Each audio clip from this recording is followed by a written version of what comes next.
Dito sa mundo, ito talaga yung totoo, yung realidad na dapat alam mo at ng lahat ng tao.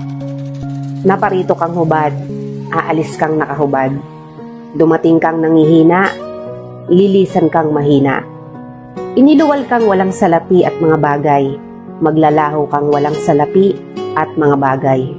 Ang una mong paligo, may naghugas sa iyo. Ang huli mong paligo, may maghuhugas sa iyo.